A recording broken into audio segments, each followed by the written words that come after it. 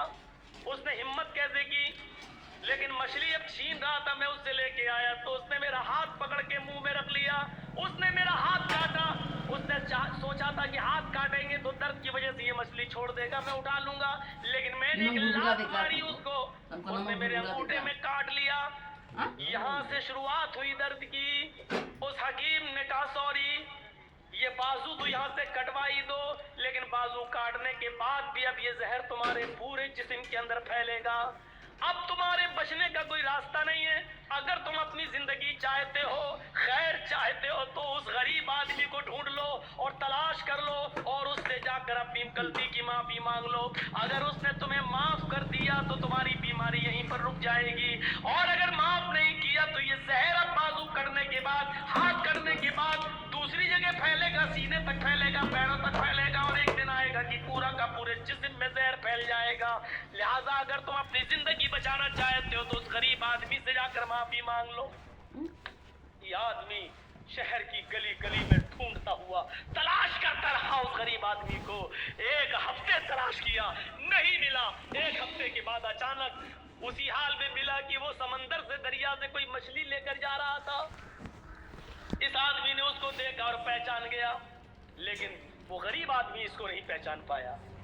1.5-2 سال کا عرصہ گزر گیا, نہیں پہچان پایا. اس نے کہا بھائی مجھے پہچانا؟ کہا نہیں, میں تمہارا مجرم. کہا کیا ہوا؟ مجھے پہلے معاف کر دو. ارے بھائی ہوا کیا, میں معافی کیسے, میں معاف کیا کروں, تم نے غلطی کیا کی؟ کہا میں نے غلطی کیا کی, یہ مچھلی ہے تمہارے ہاتھ میں. ہاں. ایسے ہی 1-1.5 سال پہلے کوئی مچھلی تھی, میں نے تم سے وہ مچھلی چھینی تھی. تم میرے سامنے گڑگڑاتے رہے کہ میری بیوی اور بچوں کے پاس اس کے علاوہ کوئی دوسرا راستہ نہیں ہے, لیکن تم نے, میں نے تمہاری ایک نہ سنی. تم نے میرے انگوٹھے میں کاٹا تھا اور اس کے بعد میں نے لات ماری تھی اور تمہیں چھوڑ دی, تم مچھلی چھوڑ دیے تھے اور میں لے کے چلا گیا تھا. اس انگوٹھے کے بعد پھر میرا حال یہ ہوا کہ اس رات میں درد ہوا. دھیرے دھیرے 5-6 دن کے بعد انگوٹھا پک کے انگوٹھا کاٹا گیا. پھر یہ زہر میری پنجے تک پہنچا, پنجا کاٹا گیا. پھر کلائی تک پہنچا, کلائی کاٹی گئی. پھر کونی تک پہنچا, کونی کاٹی گئی. اب میرا بازو بھی کاٹ دیا گیا. حکیم نے کہا کہ جس غریب پہ تم نے ظلم کیا اس کو جب تک معافی نہیں مانگو گے وہ تمہیں معاف نہیں کرے گا, تب تک تم صحیح نہیں ہوگے. اس لیے اللہ کے بندے مجھے معاف کر دے. اس نے کہا میں صدق دل سے, دل کی گہرائی سے تجھے معاف کرتا ہوں میرے بھائی. مجھے نہیں معلوم تھا کہ میری بد دعا ایسا اثر کرے گی, میری بد دعا رنگ لائے گی. اگر مجھے معلوم ہوتا کہ ایسا ہو جائے گا تو میں تمہیں کبھی بد دعا نہیں دیتا. اس آدمی نے پوچھا میرے بھائی کیا تم نے مجھے بد دعا دی تھی؟ اس غریب آدمی نے کہا جب تم میرے ہاتھ سے مچھلی چھین کے لے گئے, میرے پیٹ میں ایک لات مار گئے, میں یہاں بیٹھ گیا.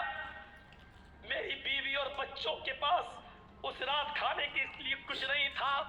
جب تک میں تمہیں دیکھتا رہا, بد دعا دیتا رہا. اے اللہ, اس انسان نے میری بیوی اور میرے بچوں کے پیٹ پہ لات ماری ہے. اے اللہ, اس کو ایسی سزا دے جو دنیا کے لیے نشان عبرت بن جائے, ایسی سزا دے جو دنیا والوں کے لیے مقام عبرت بن جائے. میرے بھائی مجھے کیا معلوم تھا, اس دن تو غصے میں نکل گئی, لیکن کہ اللہ رب العالمین قبول کر لے گا. سنو، یہ ہوتی ہے مظلوم کی بد دعا کا اثر. اسی لیے اللہ کے نبی صلی اللہ علیہ وسلم نے کہا تھا اتقی دعوت المظلوم، مظلوم کی بد دعا سے بچنا. اس لیے کہ مظلوم جب کوئی بد دعا دیتا ہے تو اس بد دعا کو آسمان کے پردے بھی روک نہیں پاتے، ساتوں آسمان کے دروازے اس کے لیے کھل جاتے ہیں. مظلوم کی بد دعا اور اللہ کی کرسی عرش کے پاس جانے میں کوئی دیوار نہیں ہوتی ہے. مظلوم کی بد دعا ڈائریکٹ اللہ کے پاس جاتی ہے. اس بد دعا کو لے جانے والے فرشتے نہیں ہوتے ہیں. مظلوم نے یہاں بد دعا دی، وہ بد دعا آسمان کے سینے کو چیرتے ہوئے ڈائریکٹ عرش سے ٹکراتی ہے اور عرش والا جواب دیتا ہے میرے مظلوم بندے کی بد دعا میرے پاس آئی ہے. اس بد دعا نے میرے عرش کو جھنجھوڑ دیا ہے، یعنی مجھ سے انصاف مانگ رہا ہے میرا مظلوم بندہ. اب میں ایسا انصاف دوں گا اس مظلوم بندے کو جو دنیا کے لیے نشان عبرت بن جائے گا. میرے بھائیوں، جہاں سارے لوگ سچا فیصلہ کرنے سے قاصر رہیں وہاں اللہ رب العالمین کا فیصلہ پھر سامنے آتا ہے. جہاں کوئی مجرم کو سزا نہیں دے تو اللہ رب العالمین پھر وہاں سزا، اللہ کی سزا کام آتی ہے، پھر وہاں اللہ سزا دیتا ہے. اس لیے مظلوم کی بد دعا سے بچو.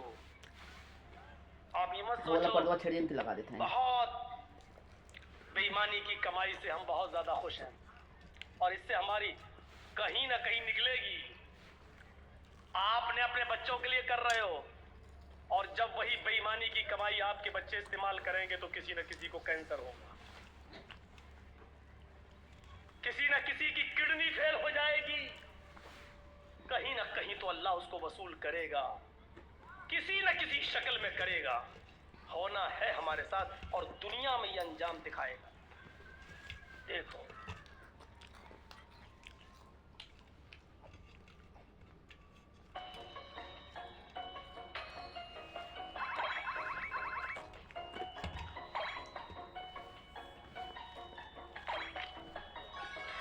اس کمرہ اس میں اچھا بن گیا.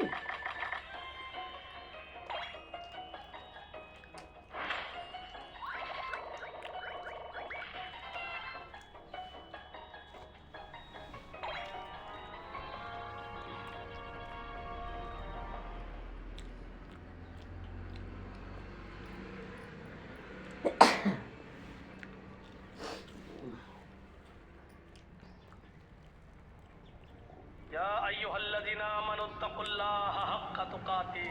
اے ایمان والو، اللہ سے ڈر جاؤ جیسا کہ اس سے ڈرنے کا حق ہے. یہ ہے اس سے ڈرنے کا حق، یہ ہے اس سے ڈرنے کا. وہ کون سا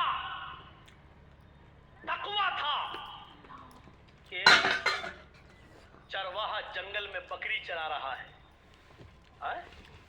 اور حضرت عمر اپنے ساتھیوں کے ساتھ جنگل میں سے گزر رہے ہیں. عمر فاروق کے ساتھیوں نے کہا بھوک لگ رہی ہے، کچھ کھانا بنا لیا جائے. تو کہا چلو یہ چرواہا بکریاں چرا رہا ہے، اس سے ایک بکری خرید لیتے ہیں. حضرت عمر نے کہا بینی شاتن، ایک بکری بیچو گے مجھے، ایک بکری مجھے بیچ دو. چرواہے نے کہا بکری میری نہیں ہے، میرے مالک کی ہے. ہم تو غلام ہیں، ہم تو اس کا حکم مانتے ہو. بکری چرانے آئے جنگل میں، اس کو معلوم نہیں کہ میرے سامنے جو ہستی کھڑی ہے یہ 22 لاکھ مربع میل پر حکومت کرنے والی ہستی ہے، یہ عمر ہے. اس کو معلوم نہیں ہے چرواہے. حضرت عمر نے اس کا امتحان لیا، کہا ارے مالک کی ہے تو کیا ہوا، مالک سے کہہ دینا جنگل میں بھیڑیا ہے بکری کھا گیا، اور کیا کر لے گا وہ تیرا، کچھ نہیں کرے گا. اور ہم کھال اتار کے تجھے دے دیں گے، اس میں خون لگا لینا، کہہ دینا دیکھ لو یہ کھال چھوڑ گیا. اس چرواہے نے کہا خاموش. حضرت عمر سے آپ تھوڑی اونچی آواز میں یو پی میں بول کے دیکھ لو، نہیں بول پاؤ گے. کون؟ دیکھا مولانا کلیم الدین صاحب کو گرفتار کر لیا گیا میرٹھ سے. کیا ہوا؟